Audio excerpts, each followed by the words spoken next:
In my decades working with patients from every stratum of society, from the most wretched inmates of Her Majesty's prisons to the pampered offspring of the professional classes, I've observed a curious phenomenon. The young people who emerge from our most prestigious universities often display a combination of intellectual arrogance and practical ignorance that would be comedic if it weren't so destructive. These institutions, which once served as guardians of civilization's highest achievements, have become factories of sanctioned ignorance, producing graduates who know everything except what matters. They arrive at my consulting room, or more often, send their children there, armed with fashionable theories about human nature that collapse at first contact with reality. What they don't know, and what their universities actively conspire to conceal from them, forms the foundation of every social pathology I've witnessed in my professional life. Chapter 1: The Manufacturing of Intellectual Narcissism. What strikes me most forcefully about the products of elite education is not their ignorance per se, but their aggressive confidence in that ignorance. In my years treating patients who've destroyed their lives through poor choices, I've learned to distinguish between those who might yet be helped and those who cannot be. The latter group invariably includes a surprising number of university graduates who possess an almost supernatural ability to explain away every failure as the fault of external forces. I recall a young woman, a graduate of one of our finest institutions, who arrived at my office after her third arrest for shoplifting. She had been taught, and this is crucial, to view her behavior through the lens of systemic oppression and internalized trauma responses. Her university had equipped her with a vocabulary that rendered personal responsibility literally unthinkable. Every therapeutic session became an exercise in intellectual archaeology, digging through layers of academic jargon to reach the simple truth that she was stealing because she wanted things she hadn't earned. This is what elite universities don't want you to know.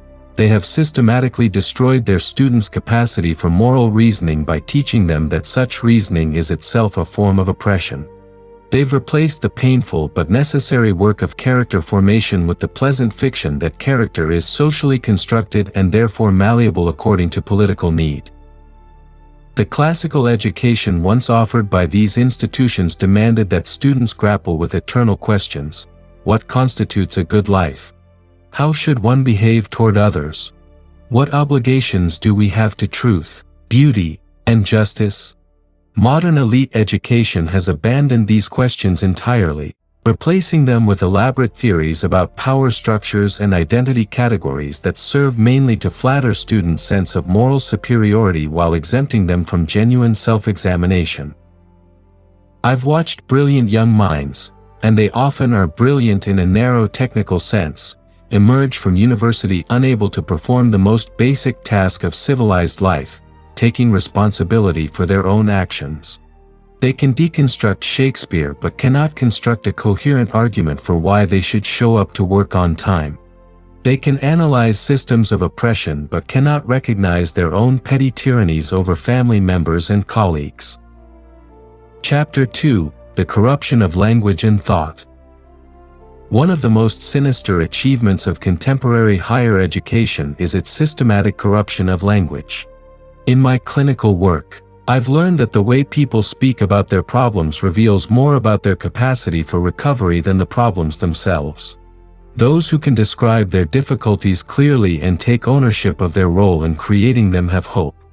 Those who speak in the euphemistic, passive voice taught by modern universities are usually beyond help.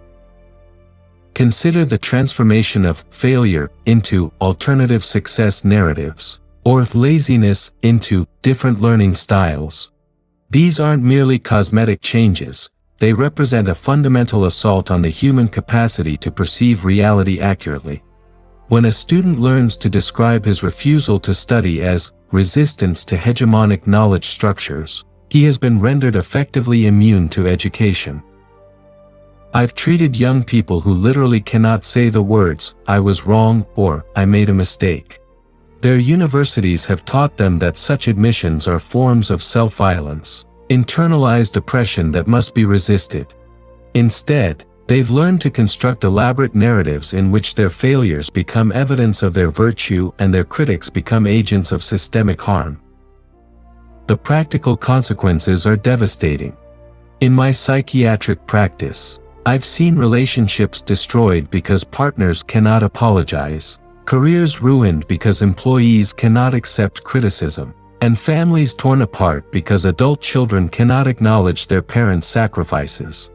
Elite education has given these young people everything except the tools necessary for human happiness, humility, gratitude, and the capacity for genuine self-reflection.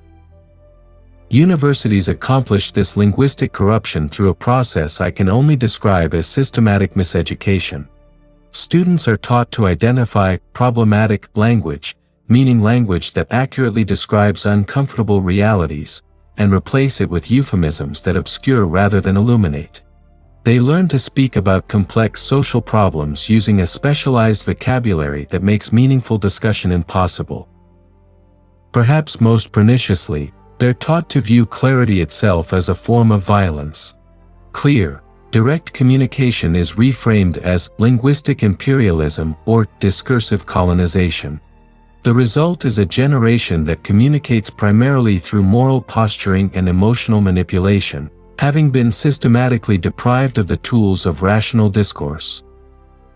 Chapter 3: The Abdication of Intellectual Courage. The first responsibility we must acknowledge is that intellectual courage, the willingness to pursue truth regardless of where it leads, has become extinct in elite academic circles.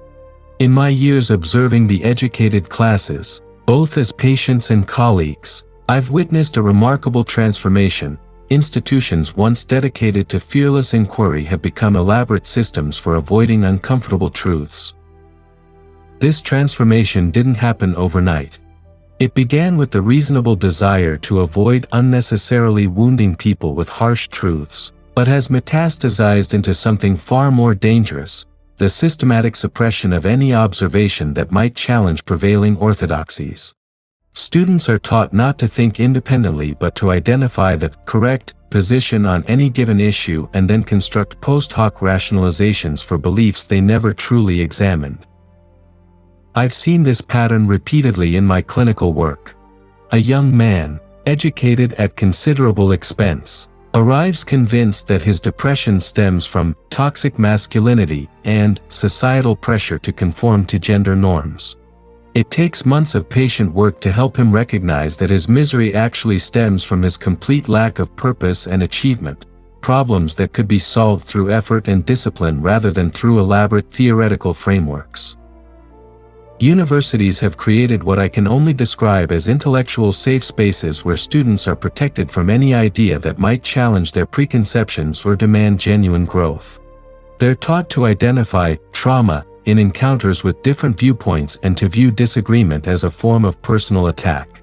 The result is a cohort of graduates who possess all the confidence of educated people but none of the intellectual tools that make such confidence justified. The most tragic aspect of this abdication is its effect on genuine scholarship. I've watched brilliant researchers abandon promising lines of inquiry because the results might be problematic. I've seen important discoveries buried because they contradicted fashionable theories about human nature. The pursuit of truth has been subordinated to the maintenance of comfortable illusions. What elite universities don't want you to know is that they've abandoned their fundamental purpose, the cultivation of wisdom through rigorous inquiry. Instead, they've become credentialing mills that produce graduates capable of sophisticated reasoning only when it serves predetermined conclusions. Chapter 4: The Sentimentalism That Destroys Those It Claims to Help. Perhaps nowhere is the destructive nature of elite education more evident than in its cultivation of what I can only call sentimental cruelty, the kind of compassion that actually increases human suffering. In my years working with the most disadvantaged members of society, I've observed repeatedly that those who cause them the greatest harm are often those who claim to care about them most. University-educated social workers, therapists, and activists arrive in my professional sphere armed with theories about victimization that render their clients helpless. They've been taught that expecting personal responsibility from people who've experienced hardship is a form of victim blaming. The result is a systematic infantilization of those they purport to help. I recall treating a young man whose life had been destroyed by drug addiction. Every professional he encountered, all products of elite education, had been trained to view his addiction as a disease over which he had no control. They spoke to him using language carefully calibrated to avoid any suggestion that he bore responsibility for his condition. The effect was to remove the one thing that might have saved him, the belief that he possessed the power to change his circumstances. This is the dirty secret of contemporary higher education. It produces graduates who derive psychological satisfaction from others' dependence.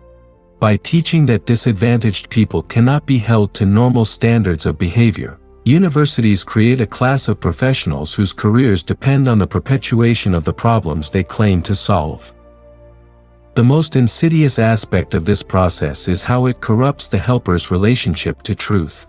Elite education teaches future social professionals to prioritize feelings over facts, therapeutic alliance over honest assessment. They learn to affirm rather than challenge, to validate rather than educate. The result is a helping profession that systematically fails to help. I've watched this dynamic play out countless times. Well-meaning graduates arrive eager to support and empower their clients, but lacking any clear conception of what healthy behavior looks like or how to encourage it. They've been taught that imposing standards is oppressive, that expecting growth is traumatic, that demanding accountability is violent. The ultimate tragedy is that this approach, marketed as compassionate, actually represents the most profound cruelty imaginable, the systematic removal of hope through the denial of human agency. Chapter 5: The deliberate cultivation of historical ignorance. Here's something that demands your attention. Observe how contemporary graduates discuss historical events, and you'll discover a peculiar pattern.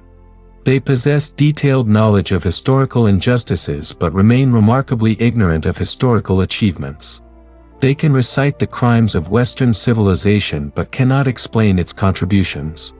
This isn't accidental ignorance, it's carefully cultivated intellectual deformation. Elite universities have systematically distorted historical education to serve ideological purposes. Students learn about slavery but not about the movements that abolished it. They study colonialism but not the ideas and institutions that made decolonization possible. They're taught to view the past primarily as a catalog of sins requiring eternal penance rather than as a complex story of human development requiring careful analysis. This historical myopia produces graduates who are psychologically incapable of gratitude for the civilization they've inherited. They cannot appreciate the extraordinary achievement represented by institutions like due process, religious tolerance, or scientific inquiry because they've been taught to view these developments as elaborate masks for oppression. I've treated patients whose depression stems directly from this distorted historical consciousness. They live in what is arguably the most prosperous, free, and tolerant society in human history, yet they experience it as a realm of unending injustice and suffering. Their education has rendered them incapable of recognizing their good fortune or appreciating the sacrifices made by previous generations to secure their privileges. Universities accomplish this through what I can only describe as historical cherry-picking. Events that support fashionable narratives about oppression are examined in microscopic detail, while developments that complicate these narratives are ignored or minimized. Students graduate with extensive knowledge about witch trials but minimal understanding of the scientific revolution. They know about McCarthyism but not about the genuine communist infiltration it was designed to combat. The psychological effect is devastating. These young people develop what psychologists might call civilizational guilt, a pervasive sense that their very existence is somehow illegitimate. They've been taught that they are inheritors of a legacy of exploitation, that their prosperity is built on others' suffering, that their freedoms come at the expense of others' oppression. This guilt makes them easy targets for political manipulation and renders them incapable of defending the very institutions that protect their freedom to express such guilt. Chapter 6: How Moral Relativism Becomes Absolute Intolerance. One of the most fascinating contradictions I've observed in university-educated patients is their simultaneous embrace of moral relativism and moral absolutism. They've been taught that all moral systems are equally valid, that truth is culturally constructed, that objective standards are tools of oppression. Yet these same individuals display a rigid intolerance toward anyone who violates their particular moral codes. This isn't mere hypocrisy, it's the logical outcome of an educational system that has abandoned rational moral discourse in favor of emotional manipulation. When students are taught that moral reasoning is impossible, they inevitably resort to moral feeling. And feelings, unlike reasons, cannot be debated or examined, they can only be expressed or suppressed. I've watched this dynamic destroy relationships repeatedly. Young people emerge from university convinced that their moral intuitions are infallible while simultaneously believing that moral truth is impossible. They cannot defend their positions rationally, so they defend them emotionally, treating disagreement as personal attack and different conclusions as moral failing. The practical result is a generation that speaks constantly about tolerance while practicing unprecedented intolerance. They demand acceptance for their own lifestyle choices while demonstrating contempt for traditional ways of life. They celebrate diversity while enforcing ideological conformity. They champion free expression while suppressing dissenting voices. Universities have created this contradiction by teaching students that some forms of intolerance are actually expressions of tolerance. Refusing to tolerate intolerance becomes a moral duty, but the definition of intolerance expands to include any position that challenges progressive orthodoxy. The result is a perfect circular logic that immunizes fashionable beliefs from criticism while subjecting unfashionable beliefs to relentless attack. I've seen families destroyed by children who return from university convinced that their parents' traditional values represent forms of violence requiring active resistance. These young people have been taught that showing respect for beliefs they don't share constitutes complicity in oppression.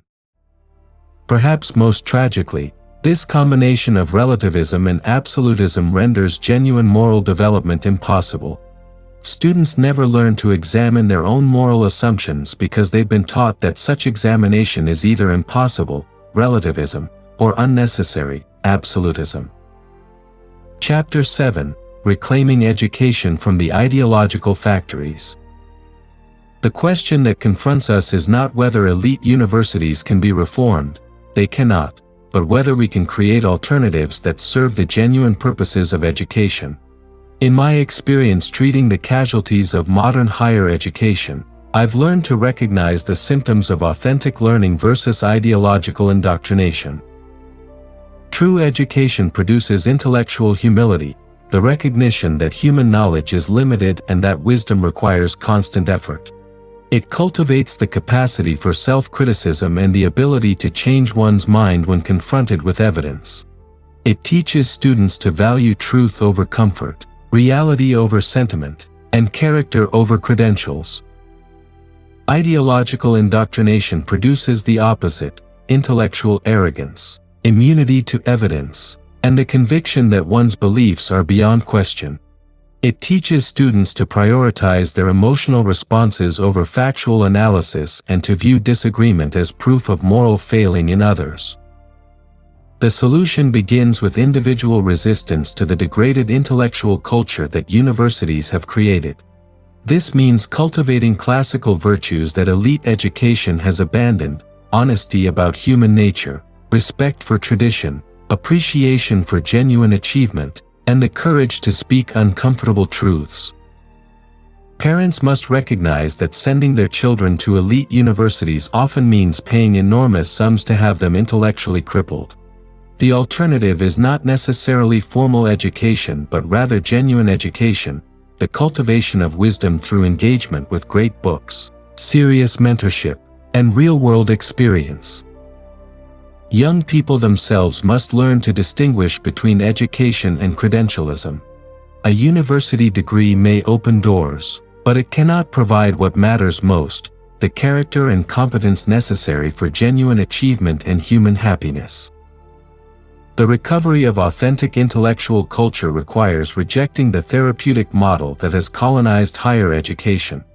Students need challenges, not affirmation, standards, not accommodation, truth, not validation. They need to confront difficult realities rather than retreat into comfortable illusions. Most importantly, we must remember that the purpose of education is not to produce graduates who think correctly about approved topics, but rather to produce human beings capable of thinking clearly about any topic. This capacity can only be developed through rigorous engagement with genuinely challenging material and honest confrontation with one's own limitations and failures. Conclusion.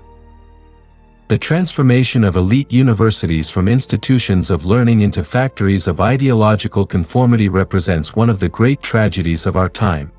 These institutions once served as guardians of civilization's highest achievements and laboratories for advancing human knowledge. Today, they function primarily as credentialing mills that produce graduates armed with fashionable prejudices but lacking the intellectual tools necessary for genuine thought. What they don't want you to know is that they have abandoned their fundamental purpose, the cultivation of wisdom through rigorous inquiry. The solution lies not in reforming these corrupted institutions but in recognizing their limitations and seeking genuine education elsewhere. True learning remains possible, but it requires the courage to reject comfortable illusions in favor of uncomfortable truths.